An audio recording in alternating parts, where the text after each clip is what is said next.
the murderers are rejoicing. We have to do whatever is necessary to stop the. I mean, essentially, these people have been fed propaganda since they were children. Exactly. And it's remarkable what humans are capable of. If they're fed falsehoods from when they are children, they will think that the murder of innocent people is a good thing. That is how much propaganda can affect people's minds.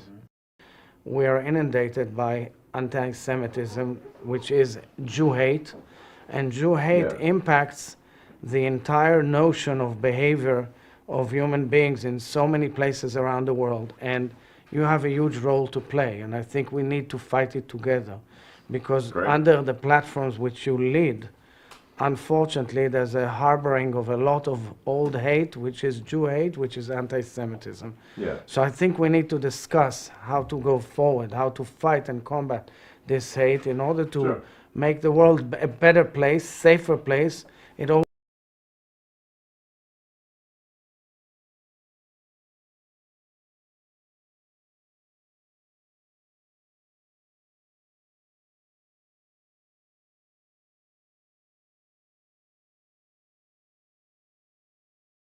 Last night, some of them returned home. Not home yet, but returned to Israel. And most of them were kidnapped from the houses over here.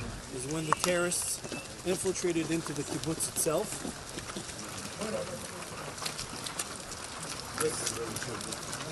This is the house of Bill. On his way back, you notice several terrorists that were right over here. It's a symbol in the kibbutz. You have kids inside, the mothers and the fathers run around with them. But it's holding shells, specifically of a Negev, that was used here in order to protect the people. נכנסים לתוך הבית. שרפה של סמים. איפה הולכים? בואו, דו חכי לבית.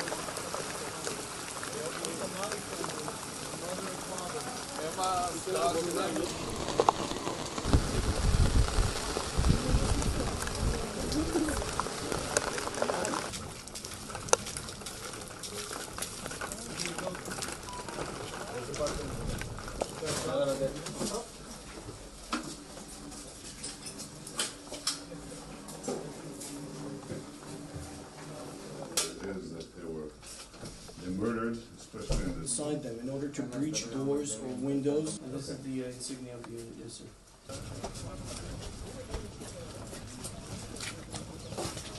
There were dozens of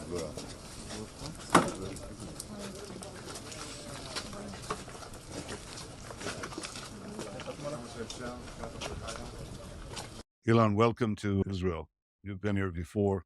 Yes. This is a visit unlike anyone because you started it out in the communities right next to Gaza, where the horrendous massacre took place. We went there together, and then I showed you a short film of some of the horrors, and I wonder if you can give you some of your impressions of what you saw. It was jarring to see the scene of the massacre, or one of the scenes of the massacres, as well as to see the short film afterwards that showed, more of innocent people getting killed. It was troubling in that movie, especially to see the joy experienced by people that were killing innocent civilians, including kids and babies and defenseless people, essentially. So, it's one thing if civilians die, but if it's another thing to revel in the joy of killing civilians. That's not, that's evil. It's really a manifestation of a death cult. That's what Hamas is. It's a death cult. And they're glorifying gore.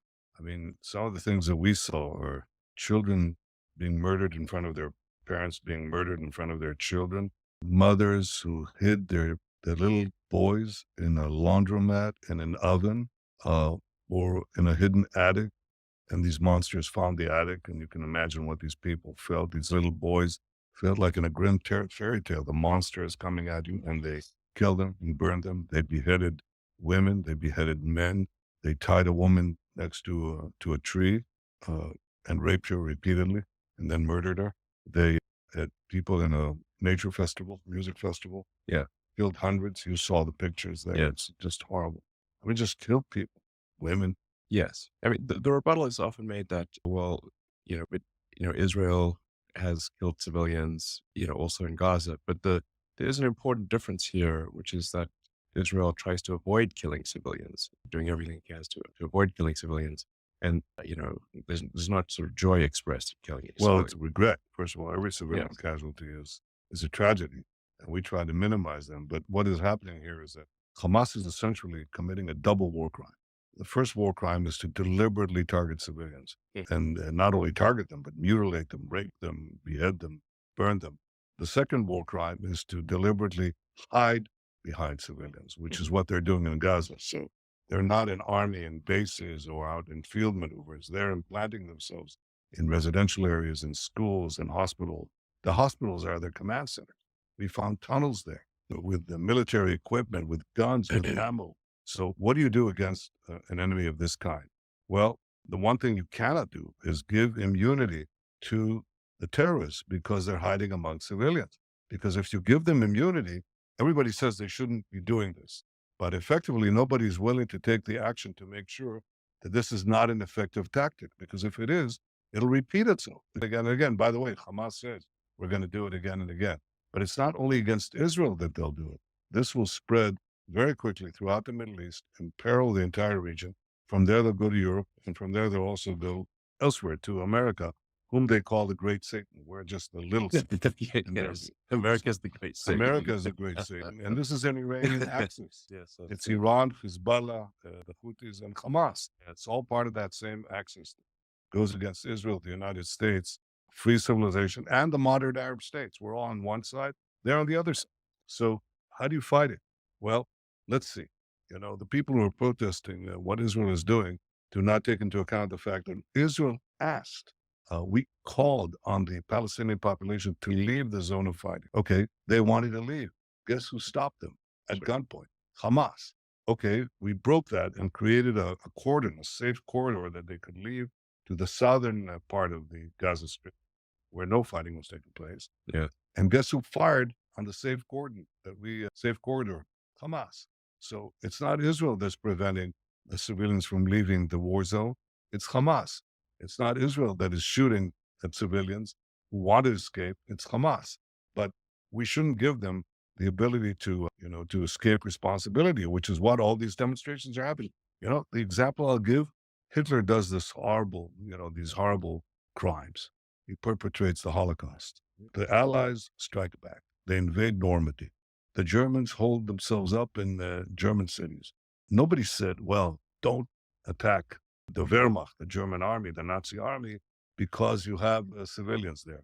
In fact, that's exactly what the Allies did through the cities of France and the cities of Germany, and many civilians were killed. I don't know what history would be like if you had, the kind of mass communications that we have today, and protests would have been launched against the Allies on behalf of the Nazis. Because as the German chancellor who visited Israel and saw these horrors, he said, Hamas are the new Nazis. Hamas are the new Nazis, and people are demonstrating either out of ignorance or out of they're protesting for the wrong side. I mean, it was troubling to see massive protests in almost every major city in favor of Hamas, they're generally characterized it as sort of a free Palestine movement. And I think, one generally agree that we want a good future for Palestinians. And we want to, the challenge is really how to get rid of the ones who are hell-bent on murdering Jewish people while, minimizing civilian casualties, and then ultimately stopping the sort of propaganda that is convincing people to engage in, murder. So that at the end of the day, that's really essential is to figure out, okay, how are they being trained to have to believe that murdering and having joy at the death of civilians is a good thing, and to stop that training. Well, I think you hit the nail on the head, because we have the first mission to destroy Hamas. Nothing's going to stop, because if you want peace, destroy Hamas. If you want security, destroy Hamas. If you want a better life for Palestinians in Gaza who've been hijacked by Hamas, destroy Hamas. All of that is a precursor to the question that you asked. First, have to get rid of the poisonous regime, as you did in Germany, as you did in Japan, in World War II. These were two. There's no choice. There's no choice. So that's a prerequisite. Yes. But then look at what happened. What you had in Germany was denazification, and what you had in Japan under Douglas MacArthur was a cultural reformation. And Japan that you visit today is so different from Japan of the 1930s. Yeah. Germany that you visit today is so different from Germany of the 1930s. Well, is that possible in the Arab world? And I categorically say, of course it is, because we've seen it already in two places. We've seen it in the Gulf states, and we see that when you visit Dubai or when you visit Abu Dhabi or when you visit Bahrain, you see something entirely different. Sure. There was, in fact, a cultural change there. And let me say that same thing is, in my opinion, happening to a considerable extent in Saudi Arabia. The de-radicalization of these Muslim countries, these Arab countries, some of it already took place, some of it is taking. Yeah. But there's another country with a substantial Arab minority where that is already taken place, and that's called Israel. 20% of our citizens are Arabs, most of them Muslim. Right. They serve on, in high places in the academy, in the Supreme Court, in the Knesset, and so on. And I'm not saying that there isn't some radicalism there, but mostly there isn't. Right. In fact, they're integrated into the society. So we have to do the same thing. We have to demilitarize Gaza after the destruction of Hamas, and we have to de-radicalize Gaza, and that will take some time, especially work on the mosques and on the schools. That's where children are, imbibe their values. Yeah. And then we have to also rebuild Gaza, and I hope to have our Arab friends help in that context. And I'd like to help as well. So I think it's important to pair firmness in taking out the terrorists, those who wish or intent on murder, and then at the same time to then help those who remain, which is also what happened in Germany and Japan. Exactly right. It's interesting because this is quite a rare thing in history. Usually the victor pillages the loser. And if you look after World War I, the Treaty of Versailles was a big mistake, and it created immense bitterness in Germany, and it's part of what led to World War II. And then World War II, that people realized, listen, we actually need to rebuild the economies, and instead of punish them. And so, you had the rebuilding of Japan, rebuilding of Germany and much of Europe, and then we've had peace and prosperity for a long time. I think that this is possible, but it has that small prerequisite. I'm saying small. I don't really mean small. It's a big job getting rid of Hamas, which we will. And remember that what Israel suffered on this ignominious day of October 7th was proportionately like 29/11. So, when people make a ceasefire, Sure. and Hamas says, well, if we're still around, we're going to do it again and again. That's a direct quote. Yes. Okay, so would you make You don't need to read between the lines. No, You can just read the lines. They're quite explicit about it. Yes. So obviously we can't do that any more than America would make a ceasefire with Al Qaeda after 9/11. Yeah. And this is 29/11. So they have to go, and they will go. I'm talking about combatants. I'm talking about terrorists. I'm talking about terrorist chieftains. But then I think we can build a different future with the Palestinians. And the thing that I have to also really respond to is these demonstrations against Israel, which is the only force that is taking measures to prevent civilian casualties. We're trying to do everything that we can, including entering into Gaza, humanitarian help, but we have mass demonstrations. Where were these demonstrations when over 1 million Arabs and Muslims were killed in Syria, in Yemen, many of them starving to death, those who didn't die in explosions in the battle?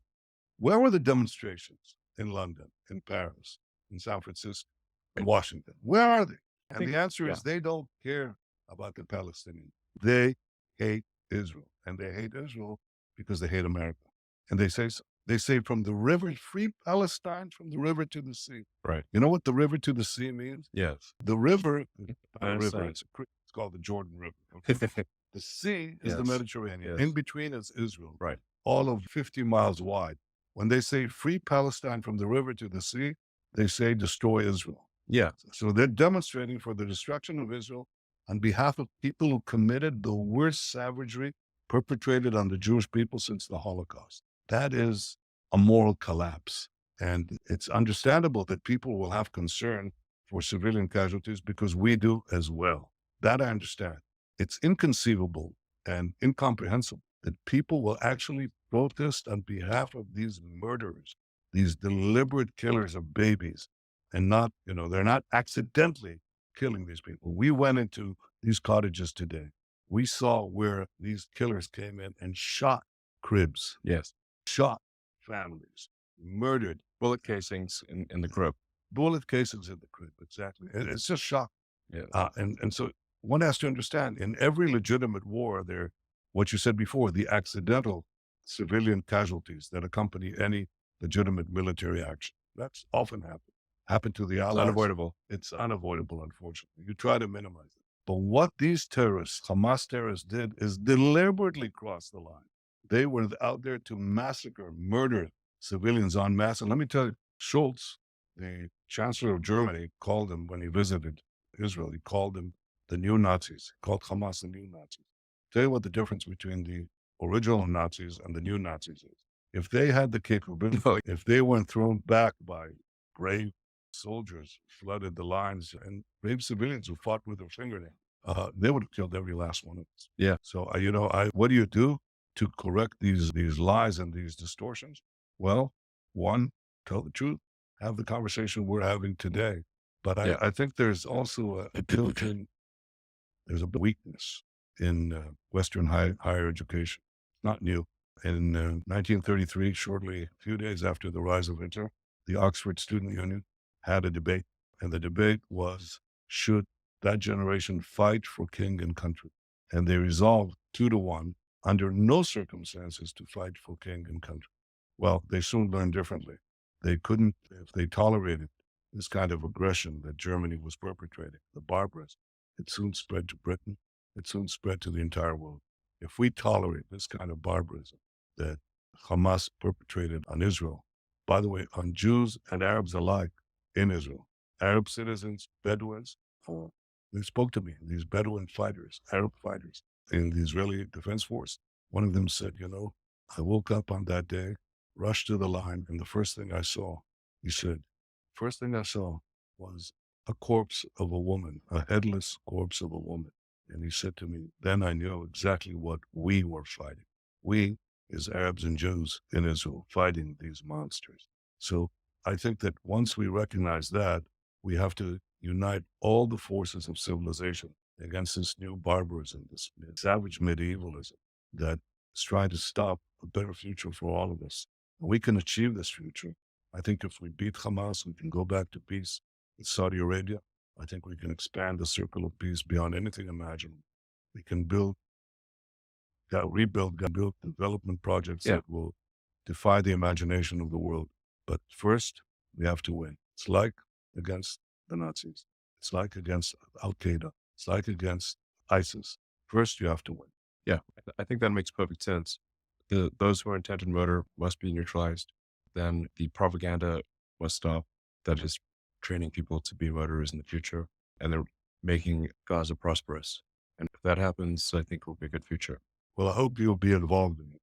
I'd love to help. And the fact that you came here, I think speaks volumes of your commitment to try to secure a better future. I wish we had more time.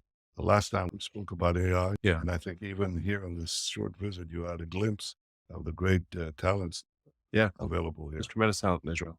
But it's talent that serves the world. It's all these things. You look at your iPhone, a good part of it was made here. You use Waze, made here. Sure. You eat a cherry tomato, it was made here. That's the positive part of the future that we have begun to build, and we'll resume building after we defeat Hamas. Because the last thing I say is I've never seen the people of Elan so united. We have an opportunity to quarrel among ourselves. Our politics are famous for it. And yet here, everyone united, formed a unity government, an emergency unity government.